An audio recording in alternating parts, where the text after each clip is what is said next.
I remember the last year of the university, I met those two Australian businessmen. They were traveling in my city, and I was lucky enough to meet them and then know them. And later, they were asking me, hey, you're learning international trade. We have some suppliers in China. We want people to manage that. Would you be keen to be our contractor? And I was like, yeah, sure. And you grab that. And then they will later become my friends. So at the beginning, it was just, I guess, just like work deal, commercial. And then through that opportunity, also met a few Kiwi businesses. So for a good 3 or 4 years, there's like a handful of customer coming to me because of word of mouth. So other people are telling other people. And so until I came to New Zealand, I already have this small group of customers that I was managing their products, supply chains, and then everything.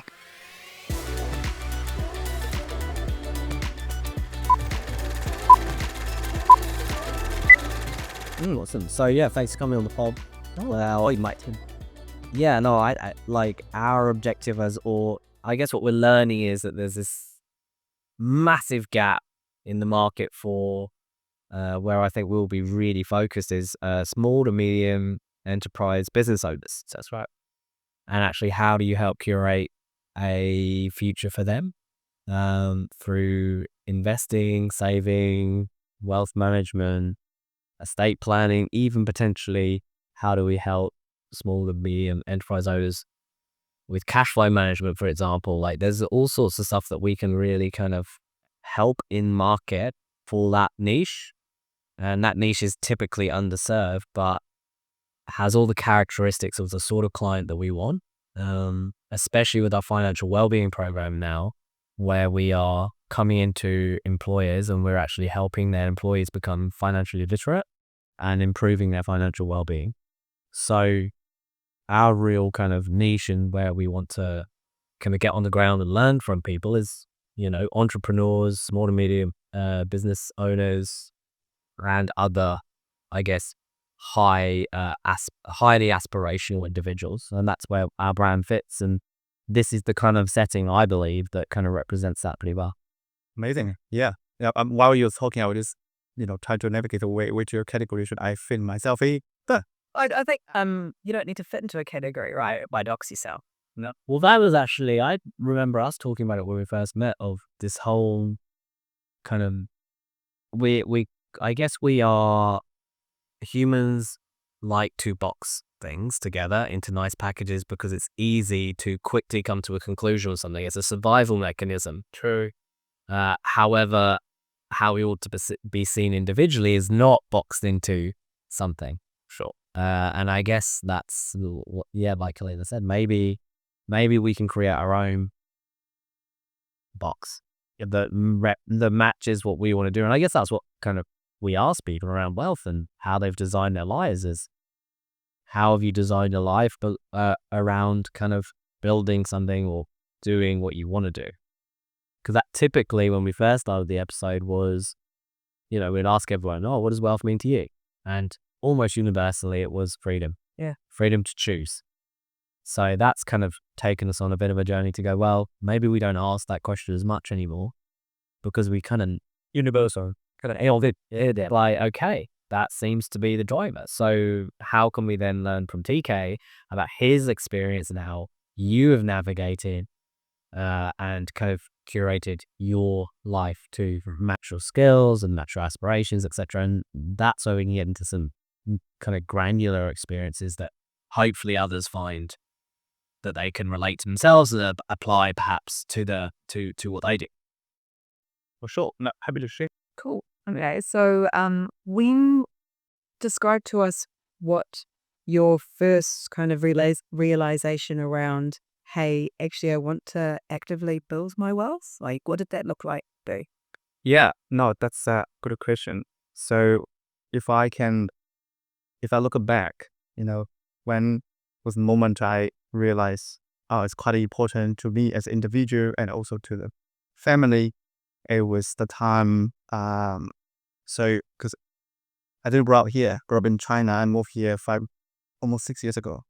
And my family, just normal family in China. My parents, my mom is a housewife, and everything is rely on my dad. Okay. So I think the moment I kind of realized the wealth side, I guess how you like describe that in a monetary side or in a like freedom or the other aspect is when talking from monetary point of view is when I sometimes see my parents would have an argument about monies, or when the time they decide whether they should send my sister to older sister to university because they're limited by the money. Yeah. And I was like, nah, I'm not gonna get into this situation if I'm getting older. Yeah. Yeah.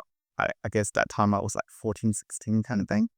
But in terms of other aspects around wealth, it's really, I think, during the time I was at the university, where at a point that I'm not really worried about my own individual like money, but at that time I also realized there's a lot other things that come with it. Is number one, the freedom of deciding what to do and what to choose, and also I think the luxury of you have the time, but you don't have to worry about whether or not you earn anything. Yeah. So to answer that question, I think the moment I realized the wealth means a lot to me, I think it was in the family where I see that has become a problem for them. Therefore, I realized it's important. And later it was more like when I was grow up, and then as an individual, and they realize it's quite important. When you have enough, but what else is important to you? Family, friendship, a time to do your own thing. Yeah. And then your freedom of choosing what to do. Okay. Yeah. So what was the first step you took in growing your wealth, thinking back? Yeah. So I so my parents would during the time I was at the university, they would give me like a allowance for like 6 months time. The first 6 months I managed poorly. I pretty much spent a lot in the first 3 months. Yeah. And then I was like, what should I do? And like, the second 3 months. And obviously I was too embarrassed to tell my colleagues about it. And I start thinking about, okay, I don't have much else I can do with it, but maybe to start gaining or make money to support myself. So I remember I was thinking to myself, like, okay, I'm still studying. I need a time to go to a classroom, but during the weekend, was anything what I can do? So at that time, I was quite lucky that I was studying international trade, where right now is my business. But because of that major, my classroom has half of them, they are expats from other countries like Africa, third world, or even Europe. And then people are interested in going places, but they need a local guide. Yeah. So I kind of like voluntarily mentioned to them in the class, like, hey, what are you doing on the weekend? I'm thinking of planning this mountain hiking, but we would collectively like contribute to the bus and then all the things. Yeah. And at the beginning, I wasn't really thinking about like making it as something so big later in my life. I would just maybe, like you said, like make a spare a cash, right? Yeah. Yeah. So that's when I spent a lot of time of taking like foreigners in China as a tour guide. Yeah. To different places, and then start making some of the pocket money for myself. And then also through that opportunity, I'm able to, like, I was lucky that I'm able to talk to them and then start learning English and that kind of thing. It was very unique to me that time in the university. Yeah. Actually beneficial too, by the sounds of it. Yeah. Yeah. That's right. So what are you working on at the moment to do well? So right now, I run a business. So the business is called Epic Sourcing. It's based in New Zealand and Australia and UK. Right now, the organization has about 15 people, including me. Yeah. So if I can answer your question, what I'm doing in building my wealth, So that's part of it, Yes. is building a business where the business would have a return for the work we would do, and also for other staff and employees, as well. That's important aspects. The other aspects that what else I'm doing to building my wealth, obviously, I consider, health is also a wealth. Totally agree. Yeah. There's a time that I remember me and my partner, we're quite like not that healthy, right? Everyone spends so much time working very hard, very long hours, and it just you just have this moment that you feel like your body is not catching up, Yeah. and then obviously something happened. For example, you're getting sick, and then you start not feeling so well, and then building a wealth is also about taking care of your body, like be healthy, and also be also obviously mentally to be healthy too. So right now, a lot of our time we spend on the weekend is about not really do too much work, but focus on ourselves. Okay. And then I think the last one would be, family time is also a wealth. And you gotta, we're lucky that we have like her family, my wife's family are all in here. Most of them they're here, even though I'm the only one here in New Zealand in my family. Yeah. But we are very lucky that we're able to visit our family a lot and spend the quality time with both sides. Okay. So that's under what we're building. It's a healthy relationship, and Yeah, that's so important, right? yeah. So what were some of the changes you made in terms of building or changing your house so it was wealthier, if that makes any sense? Yeah. That's a really good question. So I think so until this month, I think 2 months later I will be in New Zealand officially, like 6 years. Okay. I really enjoy living here. It's very beautiful. There's a lot outdoors. Unlike where I grew up in the city in China, there's not much of greenery or mountain that you can go. So to answer your question, right now we spend a lot of time just go to places and then spend time in the nature. Just, go for a day hike or overnight hike, and then spend time beside it and the beach. I think this is what New Zealand is giving to us. Yeah. That's so cool. Yeah. So tell us how you spent about starting Epic Sourcing. Sure. So I mentioned about the tour guide, kind of like side business I was doing at the university. But again, at that time, I wasn't really considered me will be a permanent travel guide. And plus, I was learning international trade, those shipping and all those things. So at the time when I was finishing up my university, I was thinking what I should do for my career. And then naturally, because of the 4 years I put in the study, I want to do something similar to that. And I remember the last year of the university, I met those two Australian businessmen. They were traveling in my city, and I was lucky enough to meet them and then know them. And later they were asking me, "Hey, you're learning, international trade. We have some suppliers in China. We want people to manage that. Would you be keen to be our contractor?" And I was like, "Yeah, sure, but this is so much. How do you grab that?" And then they would later become my friends. But at the beginning it was just I guess just like work, the imagine commercial. And then through that opportunity, I also met few key businesses, who also later become my friends and also business. So that's very cool. But all of this happening while I was in China, and around that time, everything is on me as a name, like, oh, find a TK for suppliers of products. He's able to help because he's in China, he can travel to places. So through the word of mouth, at that time, I don't have any like a brand or a website, nothing like that. In fact, I don't even know how to do this. So for a good 3 or 4 years, there's like a handful of customer coming to me because of word of mouth. The other people are telling other people. And so until I came to New Zealand, I already have this small group of customers that I was managing their products, supply chains, and then everything. And then I came here because of my partner. She come here for work, so I followed her here. And the first year while I was here, I realized, now I'm here, I can't do all the normal things I was doing in China. For example, visiting factories. What should I do then?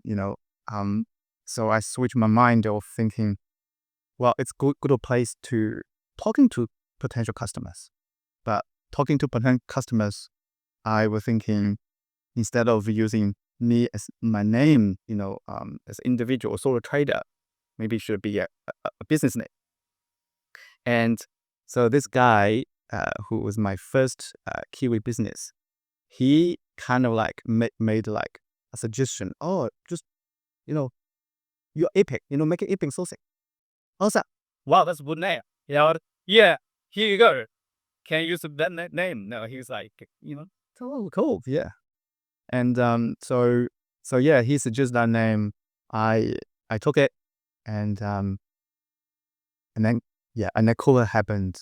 And but the good thing about that is because everyone stay home, I have had a lot of time to properly think about how to do the branding, how to do the like marketing or content.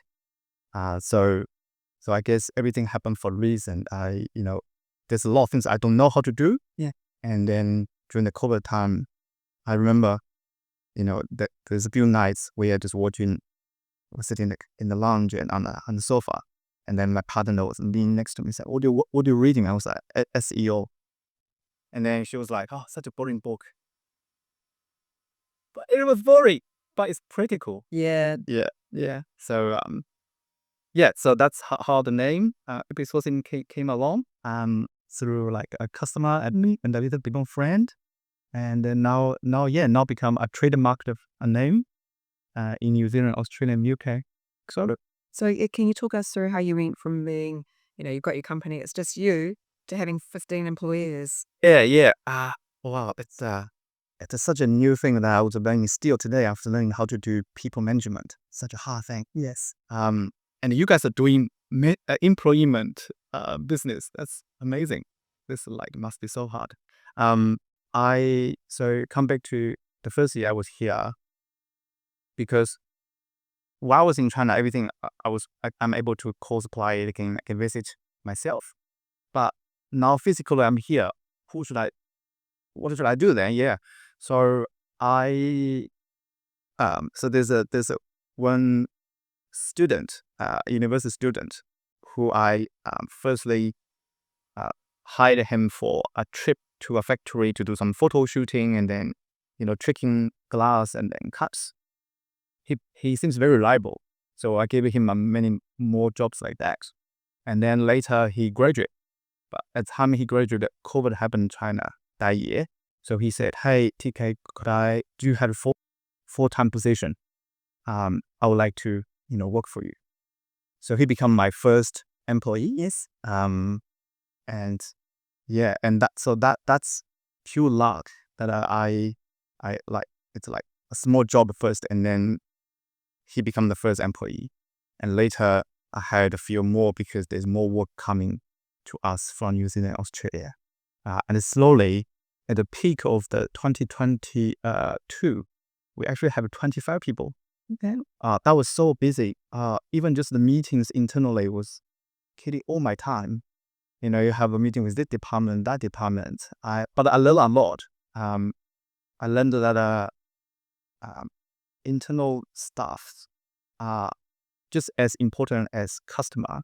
And then when you're treating them, not only that you have to treat them like a clients with respect, but also like every person is different. Yeah. There's no only single rule applied to everybody. Yeah. So but after COVID, our demand has dropped a little bit, and then we slowly cut the staff as well. So there's also a downtime that I have to face for the first time in my life. Like what do I do with a less of demand, but still so many people working here. That must have been a hard decision to make. Very hard, especially last year. Because as you can see here, I think this year, last year, the retail performance is not as good as 2020, 2021, 2022 goals. So that impacted our business as well. Yeah. So what kind of support did you look out for to help you through that period?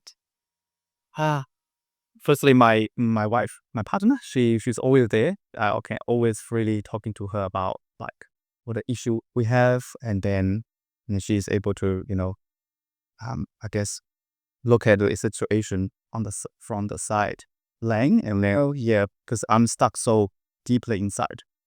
Talk to my family or like her family about it, and then her dad, my father-in-law, also runs a business for the last 20 or 30 years. So he is able to give me a lot of advice based on his experience. But they also immigrate from the Netherlands, and then his parents, her parents also like start from scratch, right? Okay. So he is able to give me a lot advice from his point of view. That's very valuable. What else? I talking to employment legal advice, advisors. Read some articles online. But most importantly, I think is talking to the staff itself. I guess having open discussion, like how you're feeling, like what are things going on. Because in the end, I want to be this kind of director that nobody see me as a boss, rather than, oh, we have this issue, talk to TK, he might able to help you. Instead of approachability and the trust, right? Yeah, more like a team member. Yeah. But I know deep down, wherever you talk to them, they still see you as as the business. It's still different. But I'm trying as much as I can to be a bit lower, like low key, I guess. Yeah. Okay. So are there any challenges that you're currently working your way through at the moment? Yeah. This is always challenging. I remember there's a challenging last year was mostly on the sales side, right? And then this year the sales side is getting better, but the performance of deliverable is getting worse than last year. But the people still same people. What's going on, guys? I just can't figure it out, and then I have to travel back to China. I have a in-person chat with each of them because I say, hey, look, nothing has changed in the business, and nothing has changed with the things we're handling. What's going on, guys? And then I have to I think like you said, think out of box. Like sometimes you have to think out of box.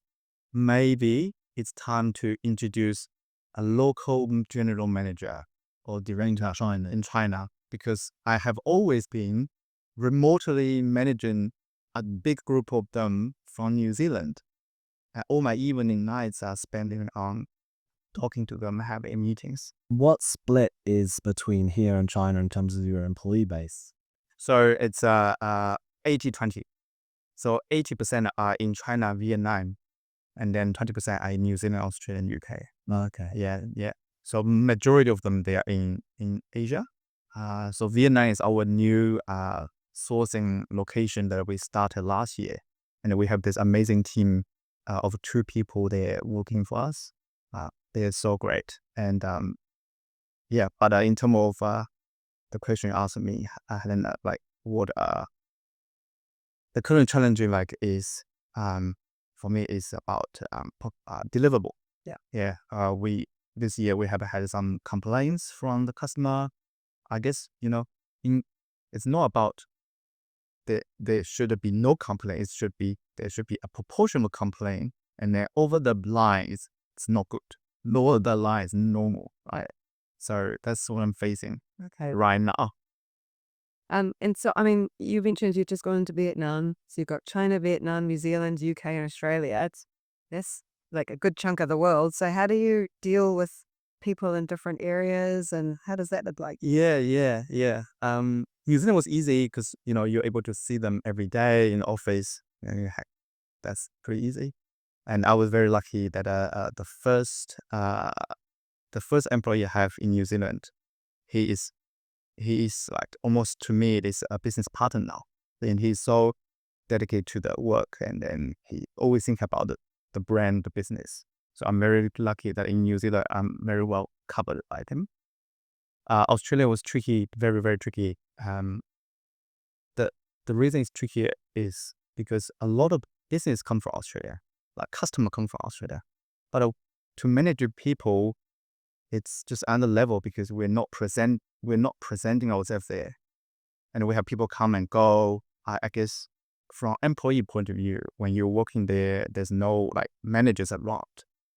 At the beginning, it's fine, but later you feel like, it's just done. There's no. And I considered asking your right-hand man to go to Australia. Oh, my right hand man, actually, there's some sort of situation like you two would have 3 kids. First episode of you. Okay, so it's difficult. Yeah.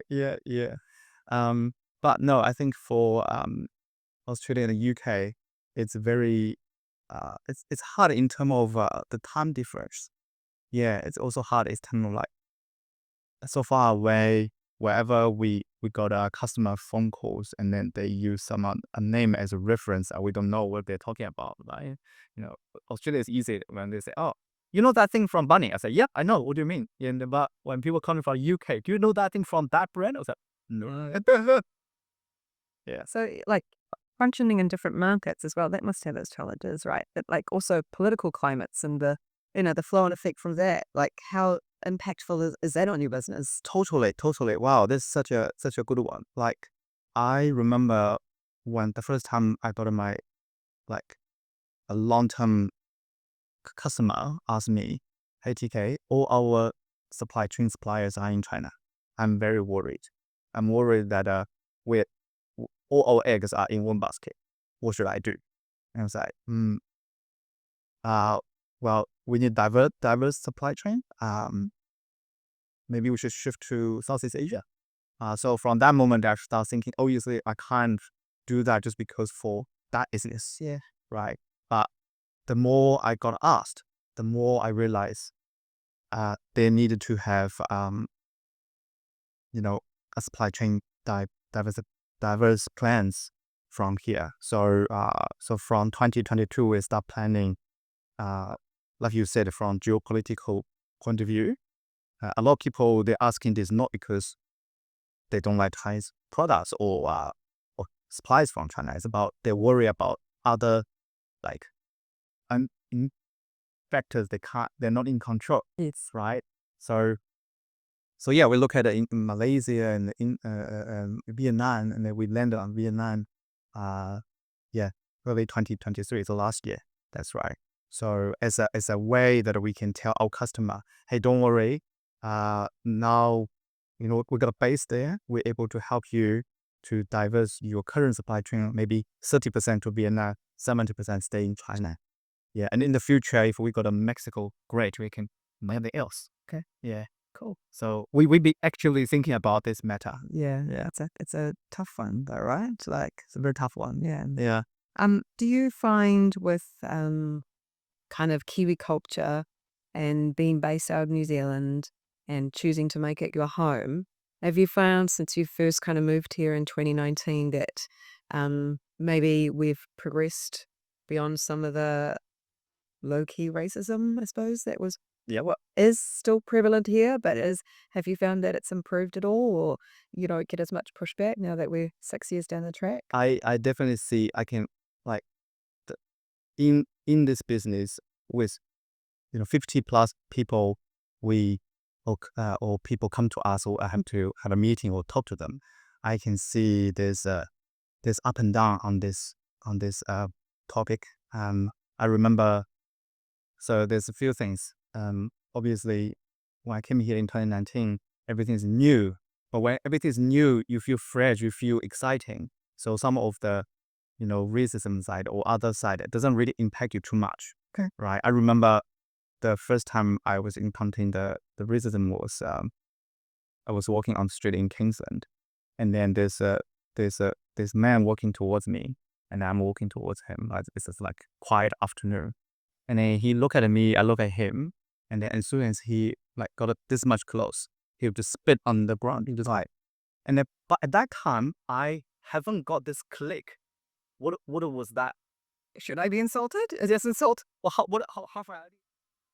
And then I call my network, tell my partner, I was like, oh, this guy, I don't know whether he did it intentionally or obviously that is some random person on the street.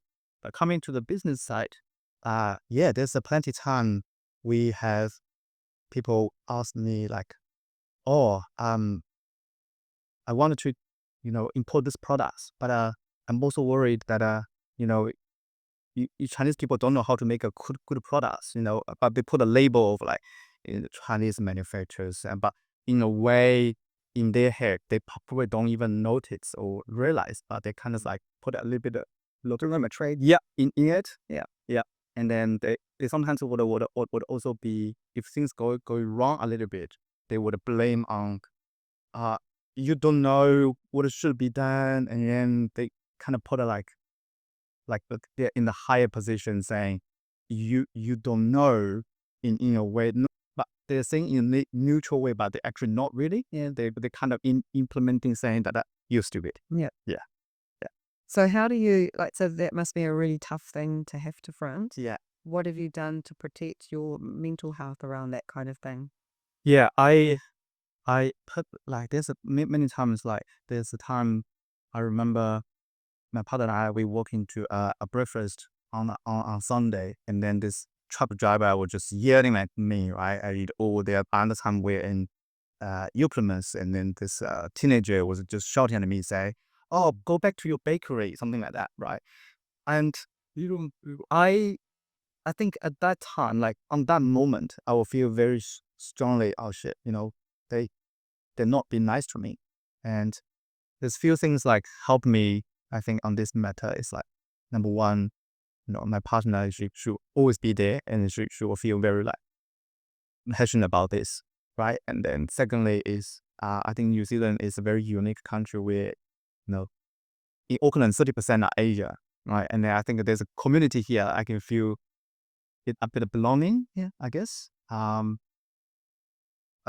What else? Like there's information we can read, an article we can read. I think it's just telling myself, I don't have to care about those small group of people, what they think about you, because if, I don't have to convince them, No, you don't. right? It reflects poorly on them, not on you, right? Yeah. And I feel sorry too, because like there's things that they don't know. And if they only look at like this much, They're missing out on all the rest. yes, yeah. So I guess I think family supporting, and then self, yeah, and like reflecting is always help. So it's from a business perspective then. So what advice would you give to someone who's wanting to get into building their own business, maybe from an international point of view? Yeah, very cool question. We often got people come to us asking us, "Hey TK, do you know what product is good to sell? I want to make some money, but I don't know what to do." And that often isn't. I would say you have to think this through first yourself, rather than I telling you, a Lululemon leggings is good product. Yeah, I can't like it is, but whether or not you can make that as a business, it's entirely on you. You have to be passionate about what you want to do. If you want to like do an e-commerce website, you need to think about what product are you personally, loving to use, or know. If I'm going to convince Charlie about buying this cup, I needed to loving this cup before I even telling you, hey, buy one now for me. It's so I think passion has to be number one. Number two is about niche, because you wouldn't believe it. From in 100 business come to us, 30 of them they would say we want to do clothing business. Too many clothing business, and I often say, that's cool, but what's your niche? Who is your audience? Yeah, and they're like, oh, just some high quality, maybe low price. I was like, nah, there's too many of them. They're doing that way. You can't it. Yeah. What's your niche? If we heard, oh, my niche is like oversized shoes only. There's no other normal shoes, only oversized shoes. Great, go ahead. Yeah. I can see there's not many business doing that. You've got your niche, right? So I think the first one is passion, second one is niche, third one is, I think, in my view, running business is very hard, and it's not as glamorous as it looks like. Really, and you really have to have like the I guess the time and also the energy to think about, in the morning, evening, and then you just have to put a lot of care. So I think the third thing is dedication, and the kind of three things. Right. That's open. So if you look kind of down your journey on building wealth, what do you see it might look like for you towards the end of your life? Yeah. Yeah. Wow, that's very very big one. Very, yeah. I That's something I haven't really figured out. Yeah. Right. I think I'm early 30 and there's still a lot of things to learn, so many new things. If I'm thinking of towards end of my life, um, firstly, I think I am, the fact that I'm sitting here today, talk to you guys, I think, and I'm running a EP sourcing business. I think I'm the product of globalization, Mhm. and I'm very lucky to be in this era. So what I want to see at the end of my life will be, I don't want the globalization to be smaller. I want to be even bigger. Yeah. I want to see that there's no wars, Yeah. because that's just, I think something human don't learn is they always the war. Yeah. We don't know. Right? Like, because this the fact that yeah, like I said, I'm here in New Zealand. I'm lucky being in New Zealand's globalization, and I want to see, all the cultural and then countries, they're working well with each other, and then people understand each other. There's always a time you don't understand that, and that's okay, and don't be afraid. It's just a human, and in the end, right? So for me personally, I want, for example, my kids, our kids, to be able to, because they will be a product of globalization too, right? We are inter-race marriage, and then I'm really hoping that our future kids, they were able to have a really, like, a good time of this globalization, global world. They're able to appreciate all the difference of the race, ethnicities, and then people. Yeah. And then what else? Most importantly for me, because I'm very foodie. Yeah. And the food, enjoy the time at the. It's so good though, right? Yeah, I think that's important. Yeah, me and my wife, we sometimes, if you ask me how do we spend our evenings, we just watch some food vlogs and then plan our trip next to eat, what to eat. Oh gosh, that sounds like a pretty cool thing to be part of though. Yeah, we're both very passionate about, like just love great food. Mm. Yeah. One of the last questions we ask some people is around intergenerational wealth. So it sounds like both you and your wife are immigrants to New Zealand. So what does intergenerational, and also from two different cultures and ethnicities, what does intergenerational wealth look like for you guys? Uh I needed to understand what that question in, like, if you can make it in a simpler. Yeah, so intergenerational, so wealth that you would like to leave to your children and share to their children, not necessarily financial. Yeah. But yeah. Yeah. No, good question. So you probably have, heard this kind of stereotype that people in Asia, they work very hard. They are very strict towards their kids, and then they study so much, right? I think one of the I'm possibly working on the, like, off the track a little bit, but I will come back to your question. I think the reason their parents are so paranoid, or majority of family are doing this, is the international intergenerational wealth. The reason is, say in my family, my parents and my grandparents, they never ne- they have they didn't have any wealth in their life. So for my parents, when they see an opportunity for my sister and me able to study and then able to start generate wealth, they all in that option. They like go study and then do everything and don't care about anything else. You know, this is your only this is our family chance to get up that pattern of being poor. So that's what I experienced in terms of from nothing to we have everything, right? I think for my wife's family, I think an immigrant from Europe, it was already a kind of a privilege because they're wealthy enough to immigrate here, and then I think intergeneration wealth for them are not so significant or such a big gap if you compare to me in my family or in our Asia family. So this is also sometimes I think these two family would have different understanding as well.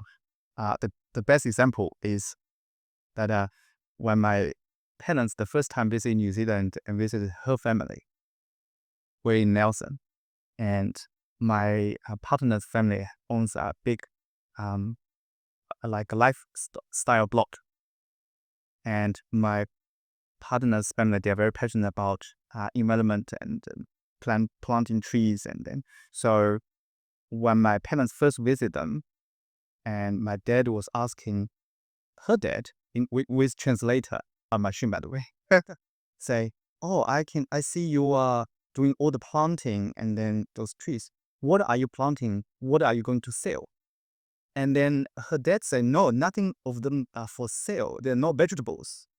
We're just planting it because we want to restore the mountain to back to the forest." Yeah.